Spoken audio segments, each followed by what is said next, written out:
کبھی ماں کو اپنے بچے کی لاش اٹھاتے دیکھا ہے، کبھی کسی بچے کو روتے سنا ہے جب وہ اپنے باپ کے خون میں لت پت چہرے کو پہچاننے کی کوشش کرتا ہے، کبھی کسی بزرگ کو زمین کی طرف دیکھتے دیکھا ہے جس کی نظریں بس ایک ہی سوال کرتی ہیں، آخر ہمارا جرم کیا ہے؟ یہ منظر کوئی فلم نہیں، کوئی کہانی نہیں، یہ فلسطین کی حقیقت ہے۔ السلام علیکم ورحمۃ اللہ وبرکاتہ۔ محترم سامعین، آج ہم ایک ایسی امت کا حصہ ہیں جس کا دل زخمی ہے، جس کی آنکھیں نم ہیں اور جس کی خاموشی چیخ رہی ہے۔ فلسطین وہ مقدس سرزمین جہاں انبیاء نے قدم رکھے، آج وہاں بچوں کی ہنسی چھن گئی ہے، ماؤں کے چہرے ویران ہیں اور مسجدیں بھی خون سے رنگی جا چکی ہیں۔ یہ کوئی سیاسی مسئلہ نہیں، یہ انسانیت کا مسئلہ ہے، یہ ایمان کا تقاضا ہے۔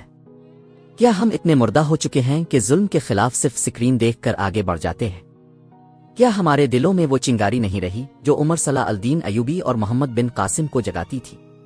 اے نوجوانوں، اب وقت ہے کہ ہم صرف آنکھوں سے نہیں دل سے روئیں، صرف سوشل میڈیا پر نہیں سجدوں میں فریاد کریں، صرف غم نہ کریں بلکہ بیدار ہوں۔ اللہ تعالی ہمیں وہ جرأت دے کہ ہم مظلوموں کا ساتھ دیں، چاہے وہ لفظ سے ہو، دعا سے ہو یا کردار سے۔ آمین۔